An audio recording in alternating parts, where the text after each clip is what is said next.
ఉపయోగించో నయానో భయానో మొత్తానికి ఉద్యమాన్ని అయితే సాయుధ ఉద్యమాన్ని అయితే అణచివేస్తున్నటువంటి పరిస్థితి. పూర్తిగా సక్సెస్ అయ్యారనుకోవచ్చు. ఈ మంత్ ఎండ్కి వాళ్ళు ఒక టార్గెట్ పెట్టుకున్నారు, ఆ టార్గెట్కి రీచ్ అవుతున్నటువంటి సిచ్యువేషన్ చూస్తున్నాం. కానీ ఉద్యమాన్ని అయితే అణచివేస్తున్నారు, కానీ ఆ యొక్క భావజాలాన్ని అణచివేయగలరా? ఎందుకంటే ఖచ్చితంగా కూడా సుమిత్రానంద్ గారు మెన్షన్ చేసినట్టు కూడా ఎక్కడైనా సరే అన్యాయం నుంచి ఈ ఉద్యమం పుట్టినటువంటి పరిస్థితి, ఆ అన్యాయం జరగకుండా చూసుకోవాల్సినటువంటి బాధ్యత ప్రభుత్వాల మీద, రాజకీయ పార్టీల మీద కూడా ఉంది కదా. ఏం చెప్తారు? ఎస్ అండి.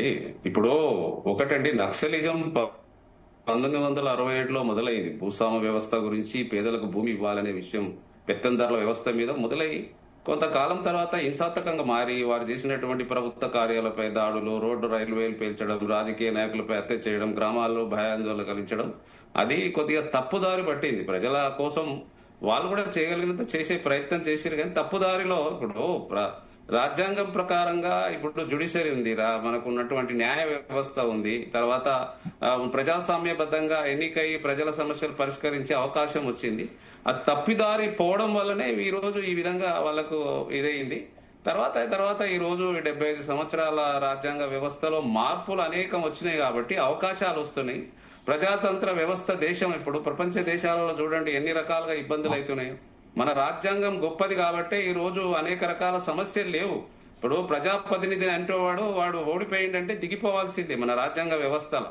వేరే దేశాలలో చూడండి, మరి ఇప్పుడు ఉన్నటువంటి దాంట్లలో చూడండి, అలా రాజ్యుల పరిపాలన నడుస్తుంది, వ్యవస్థ వాళ్ళు శాసిస్తేనే నడుస్తుంది. కాబట్టి మన దేశానికి, మన దగ్గర ఉన్నటువంటి దానికి కొంతకాలం తర్వాత వీరు చేసినటువంటి హింసాత్మక సంఘటన వల్లనే వాళ్ళు పేరు ప్రతిష్టలు దిగజారిపోయినాయి, చేయలేని పరిస్థితులు వచ్చిండ్రు. ప్రజలు కూడా వాళ్ళని పట్టించుకోకుండా తిరస్కరించడం మొదలుపెట్టింది. కాబట్టి వాళ్ళ విధానం మార్పు అయిపోయింది. వాళ్ళని ఎవరు కూడా పట్టించుకోకుండా, స్వార్థం కూడా పెరిగి ఎవరిని పడితే వాళ్ళని చంపేయడం.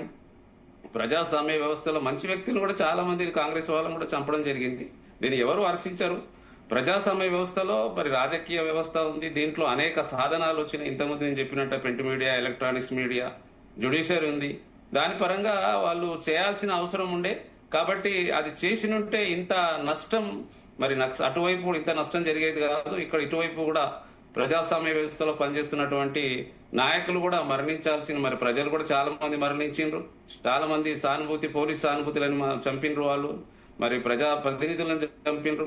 కాబట్టి ప్రజల చేత ఉన్నటువంటి ట్యాక్స్ల ద్వారా నిర్మించినటువంటి అనేక సాధనాలని ధ్వంసం చేశారు. కాబట్టి అవసరం లేనటువంటి వాళ్ళని అది కొంత రూట్ చేంజ్ అయ్యారు. కాబట్టి ప్రజలు వాళ్ళని తిరస్కరించి ఈ రోజు ప్రజాస్వామ్య వ్యవస్థలో కలిస్తే సంతోషమే, రమ్మంటున్నారు. ప్రజా సమస్యలో ఈ రోజు ప్రజాప్రతినిధి కావడానికి పెద్ద సమస్య కాదు, ప్రజల్ని చైతన్యవంతులు పరచాలి. ఇప్పుడు మనం చెప్పినట్టుగా, సోదరి చెప్పినట్టుగా ఈ రోజు రాష్ట్రం ఏర్పరచుకున్నాం, నాటి నుండి నేటి వరకు పోరాటం చేసినాం. కాబట్టి అది కాంగ్రెస్ పార్టీ చేసిందా, మరి బీజేపీ చేసిందా, టీఆర్ఎస్ చేసిందా అని కాదు, రాష్ట్రాన్ని మనం తెచ్చుకోగలిగినాం. ప్రజాస్వామ్య వ్యవస్థలో పనిచేస్తే మాత్రం ఏదైనా సరే మన మోటివేషన్ చేసి ప్రజల్ని మలపగలుగుతాం, చేయగలుగుతాం, చెప్పగలుగుతాం. కాబట్టి ప్రజాస్వామ్య వ్యవస్థలో రావాల్సిందే, చేయాల్సిందే, హింసాత్మకంగా. ఎందుకంటే ఇప్పుడు మన రాజ్యాంగం ప్రకారంగా ఎవరు చేసే పనులు వాళ్ళు చేయాలండి. రాజకీయ నాయకుడు చేసే పనులు రాజకీయాలు చేయాలి, ప్రజల పనులు ప్రజలు. వ్యవస్థలో పోలీస్ వ్యవస్థ ఉంది, రకరకాల వ్యవస్థలు సృష్టించారు. మరి గన్ కల్చర్ అనేది, గన్ అనేది ఎవరి దగ్గర ఉండాలి? పోలీసు వాళ్ళ దగ్గర ఉండాలి. మరి ఇది ప్రజల దగ్గర ఉంటే అది మిస్యూజ్ అవుతుంది. ఆ రకంగానే వీళ్ళు మిస్యూజ్ చేసి చాలా మంది ప్రాణాలు పోయినాయి. కాబట్టి ఇప్పటికైనా వాళ్ళు మరి ప్రజాస్వామ్యబద్ధంగా ప్రజాస్వామ్యంలో కలవడానికి వచ్చి మన అంబేద్కర్ ఇచ్చినటువంటి రాజ్యాంగ ప్రకారంగా ప్రజాప్రతినిధులై ప్రజల సమస్యల కోసం పరిష్కరించవచ్చు. దాంట్లో ఎవరైనా ఆస్వాదిస్తారు, వెల్కమ్ చెప్తారు. కాంగ్రెస్ పార్టీ కూడా ఈ రోజు మరి వెల్కమే చెప్తుంది. దాంట్లో ప్రజాస్వామ్యబద్ధంగా రండి, మరి ప్రజలు ఎన్నుకోబడ్డ నాయకులు కంటే ప్రజల సమస్యలు తీర్చండి అని చెప్తున్నాం మేము. Right, okay.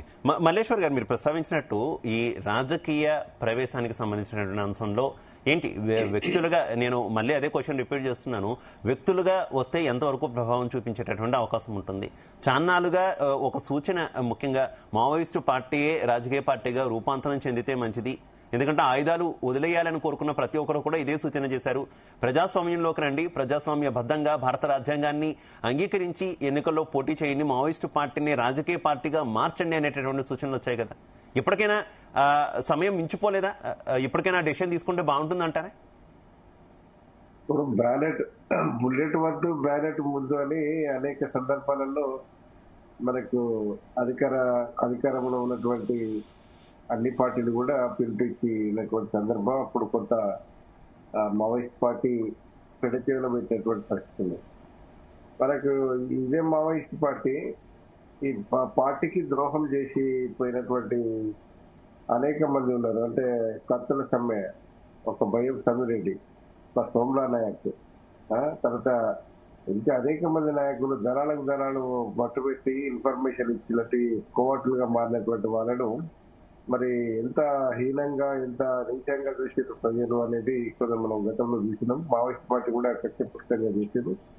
దాంట్లో అందులో ఇంకా నయం లాంటి వాడు, నయం కూడా మావోయిస్ట్ పార్టీ నుంచి బయటకు వచ్చి ఎన్ని ఆగడాలు చేసిండు ఏంది అనేది చూసినాం. కాకపోతే సరే మావోయిస్ట్ పార్టీ ఏం చేయలేకపోయింది. మావోయిస్ట్ పార్టీలో లొంగిపోయిన సాంబశివుడు లాంటి వాడిని కూడా నయం చంపిడని కేసు అయినటువంటి సందర్భం ఉంది. ఏంటంటే ఇక్కడ లొంగిపోయిన వాళ్ళను కొంత అంటే హీనంగా చూసే పరిస్థితి కూడా ఉంటుంది.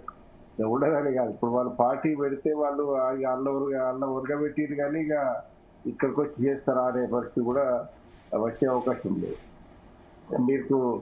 ఎందుకంటే వీళ్ళ పెద్ద ఇప్పుడు మావోయిస్ట్ పార్టీ కొంత అంటే మన గ్రామాలలో మనకు ఈ అవేర్నెస్ తీసుకురావడానికి చాలా ఉపయోగపడ్డదని భావించాలి. సేమ్ టైము దున్నేవాడి భూమి అని చెప్పి ఏదైతే స్లోగన్ తీసుకున్నారో, ఇవాళ భూస్వాములకు వ్యతిరేకంగా చేసినటువంటి ఉద్యమం ఏదైతే ఉన్నదో ఇవాళ భూస్వాములను కోటీశ్వరులుగా చేయడానికి ఉపయోగపడ్డది మావోయిస్ట్ పార్టీ. ఎందుకంటే నాడు దున్నేవాడిదే భూమి అని చెప్పి ఊర్లలో ఉన్నటువంటి